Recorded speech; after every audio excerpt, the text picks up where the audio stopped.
믿음으로 드린 아벨의 예배라는 제목의 말씀을 가지고 오늘 이 시간 함께 은혜 받기를 원합니다. 그리스도인들에게 믿음은 정말 중요한 것 가운데 하나입니다. 예수님께서 제자들에게 이렇게 말씀하셨죠. 너희가 만일 믿음이 한 겨자씨만큼만 있으면 이 산을 명하여 여기서 저기로 옮기라 할지라도 어떻게 된다고요? 그대로 될 것이다. 그리고 또한 너희가 못할 것이 없으리라. 그렇게 뒤에 말씀하셨어요. 우리가 믿음이 있으면 우리 안에 못할 것이 없다. 그렇게 분명하게 말씀하고 계십니다. 우리에게 믿음이 있으면 오늘 예수님이 말씀하신 것처럼 생각지도 못한 일들이 우리의 삶 가운데 일어나게 될 줄로 믿습니다. 아멘. 도저히 넘을 수 없는 그런 인생의 고비 가운데에 우리가 믿음이 있으면 그 인생을 충분히 넘을 수 있는 힘을 하나님께서 허락해 주실 줄로 믿습니다. 아멘. 어떤 절망과 어떤 어려움 가운데 있을지라도 하나님께서는 우리가 믿음이 있을 때 그것을 능히 이길 수 있고 더 나은 하나님의 은혜를 경험하게 인도해 주실 줄로 믿습니다. 아멘. 얼마 전에 뉴스를 보니까요, 이 코로나 시기 또 우크라이나 전쟁 때문에 경제가 점점 어려우니까 박스 주우러 나가시는 분들이 훨씬 더 많아져서 기존에 계시는 분들이 원래는 뭐 한 하루에 한 400~500kg 하는데 반도 못한다 그렇게 이야기하시고 또 무료 급식소 앞에는 수없이 많은 사람들이 거기에 평소보다도 더 많은 숫자의 사람들이 거기에 줄을 서고 계시더라고요.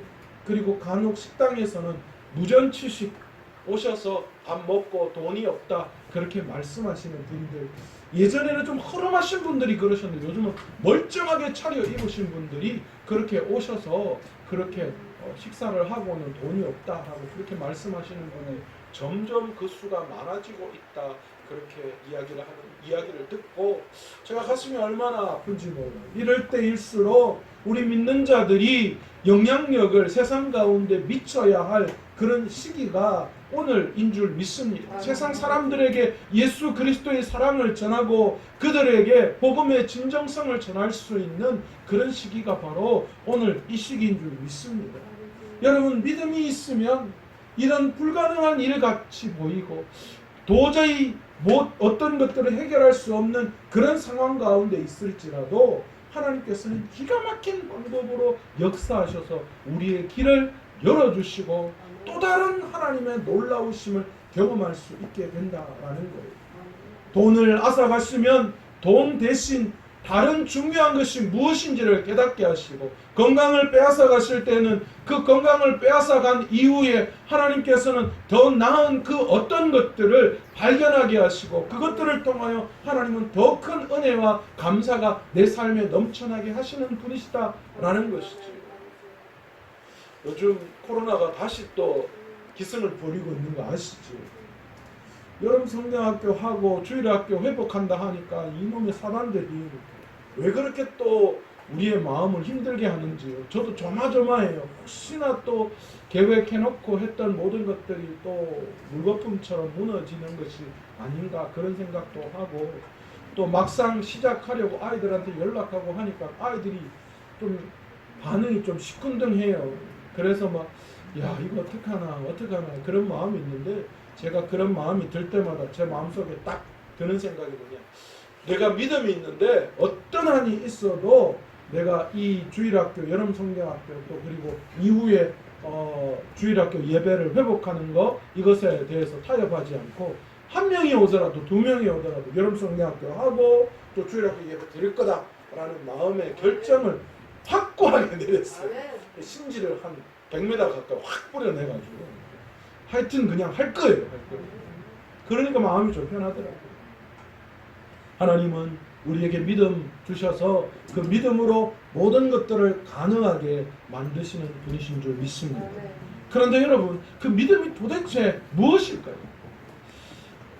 여러분, 성경에서는요, 믿음에 대한 이야기하는 그 성경에 말씀하시는 믿음과 우리가 생각하는 믿음이 조금 차이가 나고 있다라는 것을 우리는 발견할 수밖에 없어요. 일반적으로 우리가 생각하는 믿음이라는 것을 우리는 어떻게 표현할 수 있어요? 우리는 일반적으로 믿음을 표현할 때 종교적인 열심이 우리 안에 믿음이라고 생각합니다. 그래서 교회에 봉사를 열심히 하거나 무언가 큰 어떤 일들을 감당하는 사람들을 보고 뭐라고 이야기합니까? 참 믿음이 좋으셔서, 특히 이렇게 교사를 하고 헌신하고 막 이러시는 분들 보면 안 하시는 분들이 이렇게 보면서 아이고 믿음이 좋아서 저러신다 아이가, 그죠? 교회 일을 열심히 하는 그런 모습들을 보면 믿음이 좋다 그렇게 이야기하시는데, 그런데 여러분 우리가 가지고 있는 이 종교적인 열심을 만약에 믿음이라고 생각한다면, 여러분 우리는 그 믿음을 가지고 우리가 생각하는, 우리가 원하고 우리가 바라던 바가 이루어지기를 원하는 생각들이 너무 많이 있다는 거예요. 내가 이렇게 열심을 가지고 내가 믿음이 있을 때 하나님이 내가 원하시고 바라는 것들이 이루어지게 하실 것이다 라는 생각을 가질 경우가 많이 있다는 거예요. 그러면 이 믿음은 어떻게 되는 거예요? 이 믿음은 우리의 소원을 이루는 도구가 되어버린다라는 것이죠. 그런데 여러분 성경에서는요 우리에게 분명히 믿음이 무엇이라고 말씀하시느냐, 히브리서 11장 4절의 말씀입니다. 믿음이 없이는 하나님을 기쁘시게 할 수 없다라는 말씀을 하고 계시는 거예요. 이것으로 볼 때 우리가 생각하는 믿음이 내가 믿음을 가지고 내가 소원하고 원하는 것을 이루는 도구가 되는 것이 아니라, 성경에서는 믿음을 가지고 뭐 하는 도구요? 하나님을 기쁘시게 하는 도구가 믿음이구나라는 것을 알 수 있다는 거예요. 나는 믿음을 가지고 내가 원하는 것을 이루는 것을 원하는데, 성경에서는 전혀 다른 차원의 이야기를 한다라는 거죠. 믿음은 하나님을 기쁘시게 하는 도구가 되어져야 한다라는 것입니다. 그렇다면 우리가 어떤 믿음을 가질 때 하나님을 기쁘시게 할 수 있을까요? 국어사전에 보니까 이 믿음이라는 걸 이렇게 정의 내리더라고요. 그렇다고 여기는 바.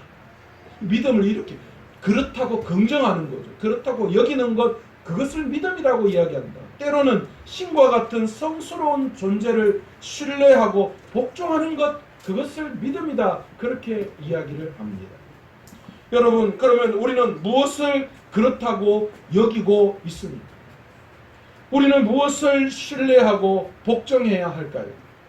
히브리서 11장은 우리가 잘 알고 있는 믿음장입니다. 여기서 믿음을 어떻게 정의 내리고 있는가? 믿음은 바라는 것들의 실상이요 보이지 않는 것들의 증거라, 그렇게 우리에게 정의 내리고 있습니다. 도대체 무슨 말인지 모르겠어요. 믿음은 바라는 것들의 실상이요 보이지 않는 것들의 증거다. 사실 이 문장만 가지고는 도대체 믿음이 무엇인가 확실하게 우리에게 다가오지는 않습니다. 성경은 우리가 바라는 것들의 실상이 믿음이다 그렇게 말씀하고 있어요. 그렇다면 우리는 무엇을 바라고 있는 것일까요? 바라는 것들의 실상이 믿음이라고 했는데 도대체 우리가 바라는 것이 무엇이라는 겁니까?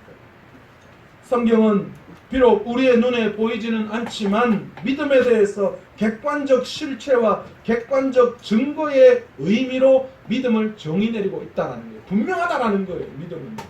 믿음은 내 어떤 주관적인 생각 그것에 머물러 있는 것이 아니라 객관적으로 내 삶의 실체와 증거로 나타나는 것이다. 그렇게 말씀하고 있어요.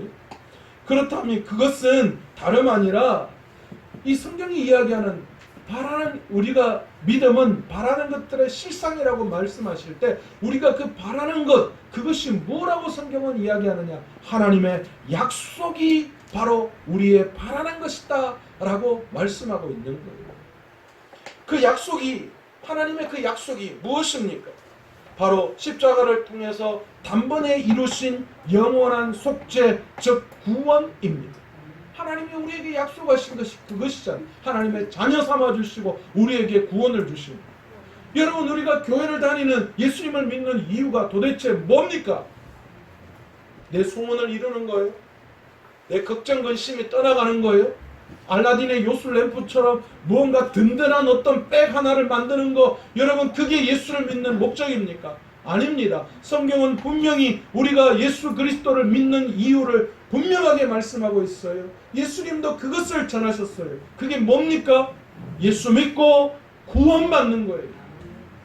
그것이 하나님의 약속으로 우리에게 주어졌다라는 거예요. 무엇을 통하여? 예수 그리스도의 십자가 사건을 통하여 우리에게 주어졌다라는 것을 분명히 말씀하시고, 그것이 우리를 향한 하나님의 약속이라는 거예요. 그래서 너희는 이제 그 십자가를 믿을 때에 이제 죽어도 그냥 죽음으로 끝나는 것이 아니라 영원히 살겠다, 그렇게 말씀하시고 있는 거예요. 히브리서 11장 3절에서는 믿음으로 모든 세계가 하나님의 말씀으로 주어진 것을 우리가 아나니, 그렇게 말씀하고 있습니다. 믿음은 하나님의 약속하심을 믿는 것이고, 또 한 가지는 하나님께서 뭐예요? 세상을 창조하셨다라는 것, 세상을 창조하신 분이 하나님이시다라는 것을 우리에게 분명히 말씀하고 계십니다. 그것을 믿는 것이 우리가 가져야 할 믿음이다라고 말씀해요. 여러분, 창세기 1장 1절에 분명히 뭐라고 말씀하십니까? 하나님이 천지를 창조하셨는데 무엇으로 창조하셨어요? 말씀으로 창조하셨다라고 분명히 창세기에서 성경의 시작을 그렇게 하고 계시다라는 거예요. 그런데 여러분, 히브리 저자는 3절 이 후반절에 우리가 아나니 보이는 것은 나타난 것으로 말미암아 된 것이 아니니라, 그렇게 말씀하시고 있어요. 이건 또 더 어려운 말 같아요. 믿음에 대한 이야기를 하면서 너희가 보이는 것은 나타난 것으로 된 것이 아니다, 그렇게 말씀하시죠. 여러분, 이거는 쉽게 말하면 이거예요. 하나님은 유에서 유를 창조하시는 거예요. 내가 보는 어떤 것을 재료를 가지고 어떤 것을 만들어내는, 그러니까 뭐 예술가가 찰흙이나 아니면 석고나 이런 것들로 멋진 조각 작품을 만들어내는 그런 창조가 아니시라 뭐라는 거예요? 하나님은 무에서 유를 창조하신 분이시다. 하나님은 말씀으로, 아무것도 없는 그런 세상 속에서 말씀으로 하나님은 이 세상을 창조하신 분이시다라는 것을 말씀하는 거예요. 이게 바로 좀 어려운 말로 보이는 것은 나타난 것으로 말미암지 않아. 내가 보이는 그 어떤 것으로 무엇인가를 만드신 분이 아니시라 하나님은 이 세상을 말씀으로 무에서 유를 창조하신 분이시다라는 것을 말씀하시는, 이것을 믿는 것이 믿음이다라는 거예요. 이 세상을 말씀으로 창조하신 것을 우리 눈에는 보이지 않지만 이미 뭐 했다는 거예요? 이 세상이 이루어져 있다라는 거예요. 그렇잖아요. 여러분, 하나님이 만드신 세상을 우리는 보고 있다라는 것이죠. 그리고 우리 눈에는 보이지는 않지만 우리의 삶을 통해서 그것들을 이루어가고 계신다라고 말씀하시는 거예요. 뭘 이루어가고 계시는 거예요? 내 눈에는 보이지 않지만 하나님의 그 구원의 역사가 여전히 오늘 저와 여러분의 삶 속에 이루어져 나가고 계시다라는 거예요. 여러분, 이것이 뭐라는 거예요? 성경은 바로 그것이 증거다, 그렇게 말씀해요. 보이지 않는 것들의 실상이요, 하나님께서 말씀하시는 놀라운 내 삶을 통하여 그것들이 증거로 나타나고 있다는 것을 분명히 말씀하고 있습니다. 여러분, 우리가 믿음이 있을 때에 하나님의 창조와 하나님의 구원의 역사가 믿어지잖아요. 눈으로 보지는 않지만 그것이 내 것으로 믿어지는 거예요. 분명하게 히브리 저자는 이 믿음이 없이는 하나님을 기쁘시게 할 수 없다, 분명히 그렇게 말씀하십니다. 저와 여러분이 하나님이 창조하신 이 창조와 구원의 하나님의 그 약속을 믿는 그 믿음이 없다면 여러분, 절대 우리는 어떤 것으로도 하나님을 기쁘시게 할 수 없는 줄 믿습니다.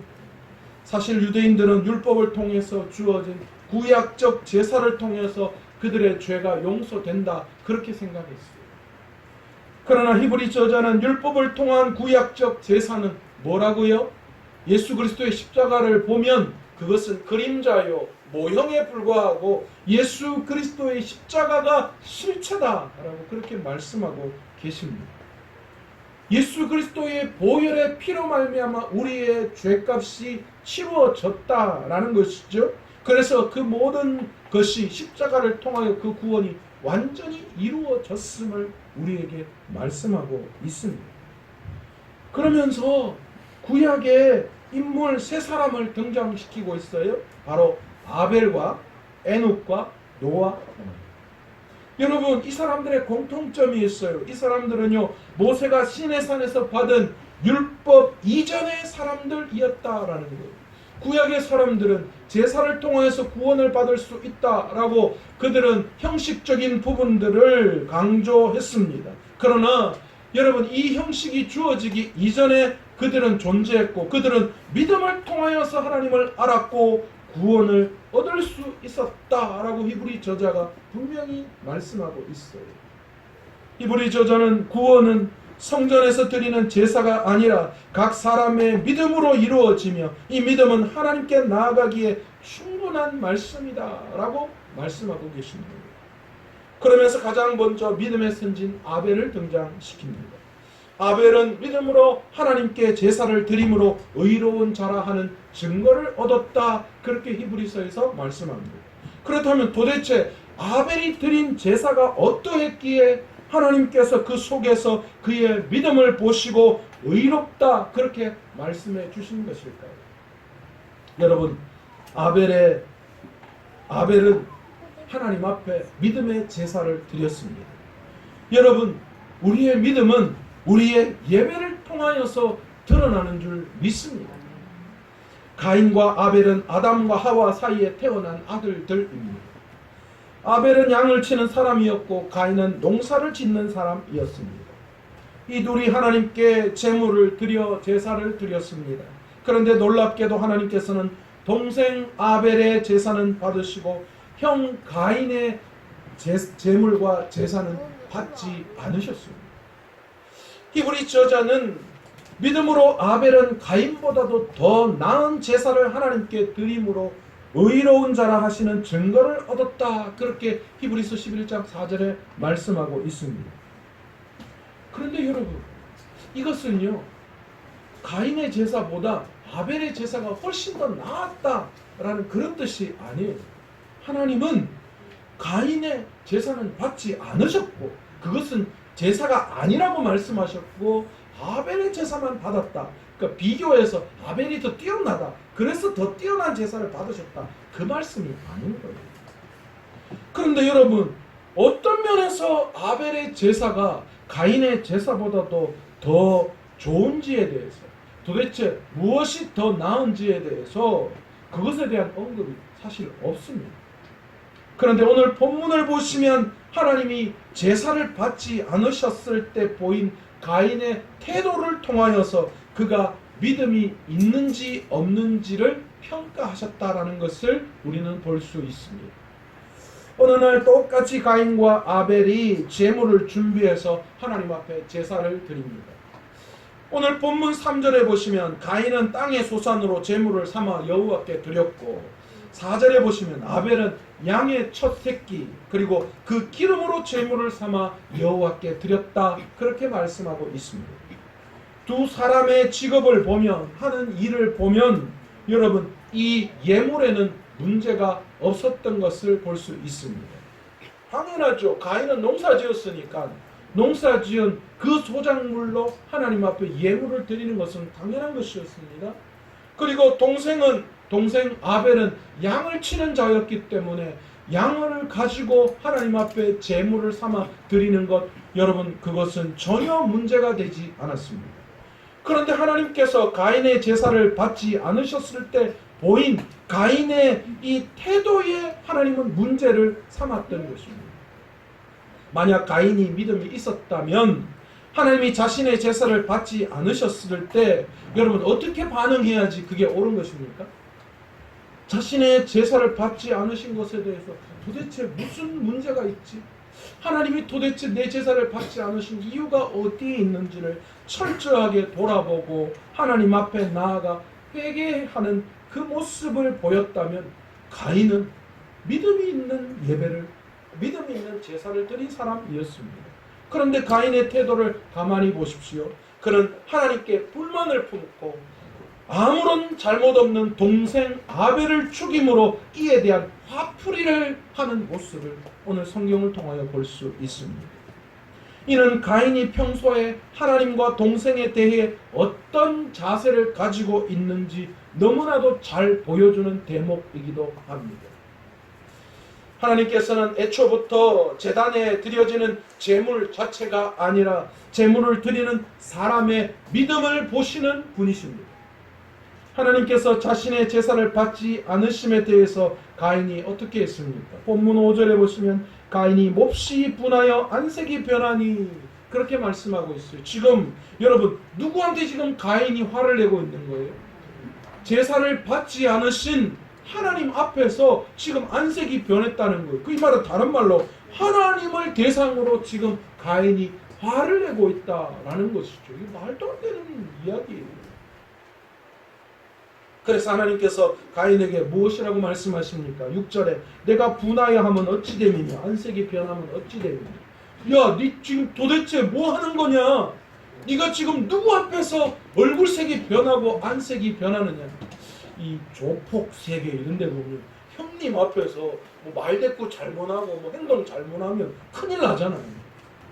그런데 하물며 이 세상을 창조하신 하나님 앞에서 그 앞에서 하나님이 자신의 제사를 받지 않으셨다는 것 때문에 지금 얼굴색이 변하고 안색이 변했다는 것, 하나님 앞에서 화를 내고 있다라는 거예요.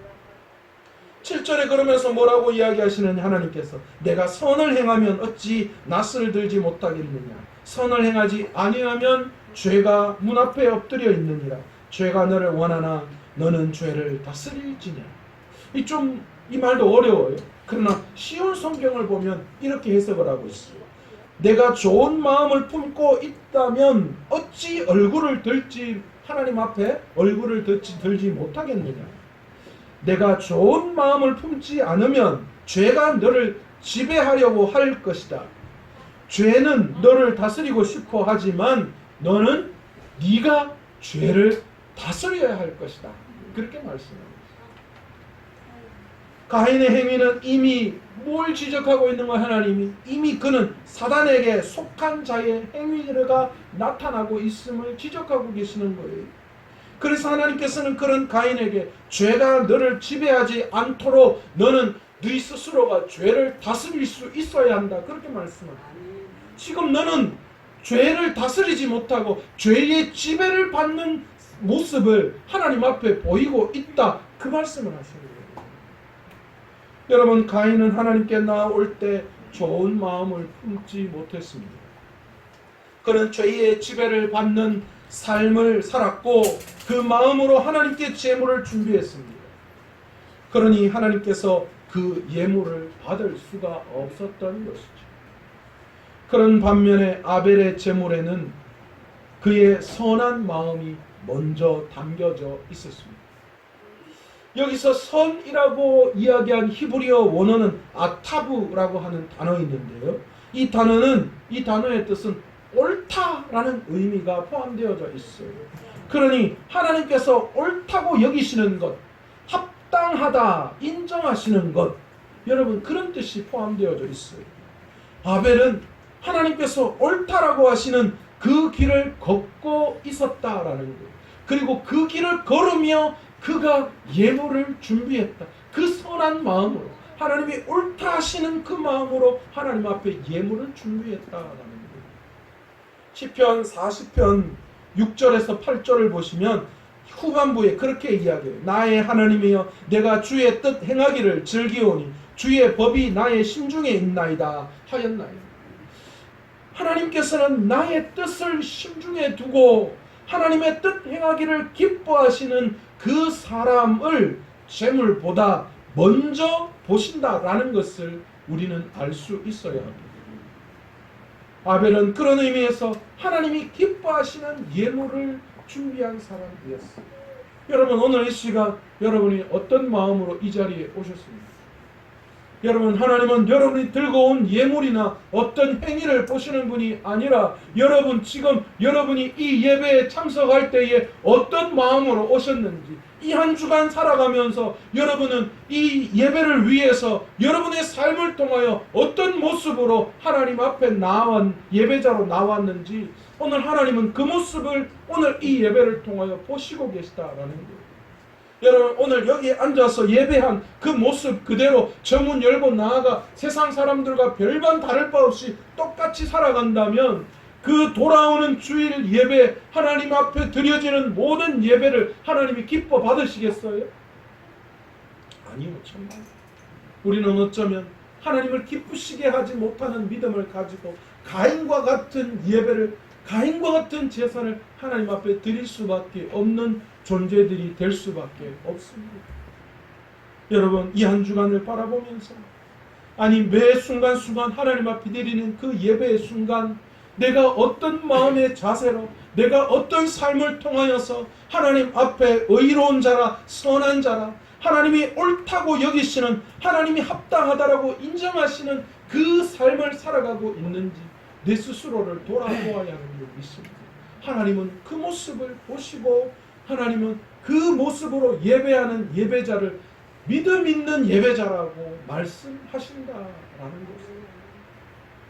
여러분, 그런 믿음 있는 예배의 모습은 어디에서 나올까요?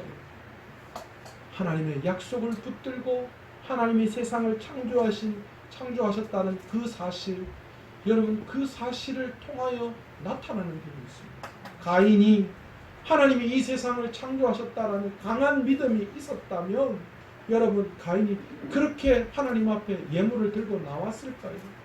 그런 모습으로, 그런 사단의 지배를 받는, 죄의 지배를 받는 자의 모습으로 그가 하나님 앞에 제사를 드렸을까요?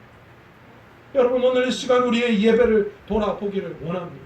과연 나는 어떤 예배를 오늘 이 시간 어떤 마음으로 드리기를 원하는지.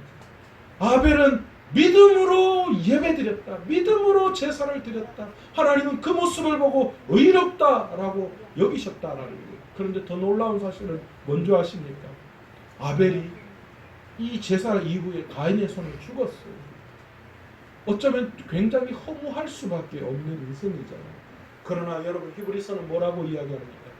여전히 아벨이 하나님과 함께 하시면서 그의 믿음이 오늘도 우리에게 증거되어지고 있다라고 말씀하고 계시는 거예요.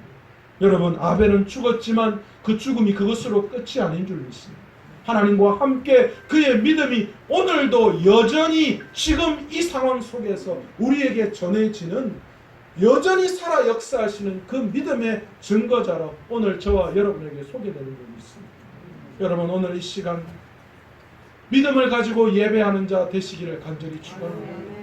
내 삶을 들여서 하나님이 옳다고 여기시는 것, 내가 원하는 내 소원을 담아서 종교적인 열심을 통하여 내가 무엇인가를 이루려고 하는 그런 마음이 아니라 하나님의 약속의 말씀을 믿고 창조하신 하나님의 창조의 그 섭리, 거기에 대한 믿음을 가지고 오늘 이 시간 하나님 앞에 나와서 진정한 하나님이 기뻐하시고 합당하게 여기시는 그 마음을 가지고 살아가시며 예배를 준비할 수 있는, 또한 예물을 준비할 수 있는 저와 여러분의 삶이 되시기를 간절히 축원합니다. 이 믿음이 여러분 하나님을 기쁘시게 한다라는 겁니다. 여러분, 우리의 믿음은 내 원하는 바를 듣는 도구가 아니라 하나님을 기쁘시게 하는 도구가 되어야 해요. 여러분이 믿음을 가지는 이유는 그 믿음을 가지고 여러분의 소원을 이루려고 하는 것이 아니라 하나님을 기쁘시게 하는 것, 여러분 그것에 의미가 있다. 여러분, 오늘 이 시간 여러분 무엇 때문에 지금 예수님을 믿고 무엇 때문에 예배하고 무엇 때문에 여러분이 오늘 이 시간 하나님 앞에 열심을 내고 있는지 내 스스로를 한번 돌아보기를 바랍니다. 내 열심, 내 믿음이 하나님을 기쁘시게 하기 위한 것입니다. 아니면 내 삶을 조금 더 편안하게 하기 위한 내 중심의 믿음을 지금 추구하고 있지는 않는지 오늘 이 시간 내 믿음을 다시 한번 점검하고 오늘 아벨처럼 하나님이 합당히 여기시는 그 옳은 의로운 마음을 가지고 오늘도 믿음의 삶을 살아감으로 말미암아 하나님이 기뻐하시는 귀한 예배를 드릴 수 있는 저와 여러분의 삶이 되시기를 간절히 축원합니다. 오늘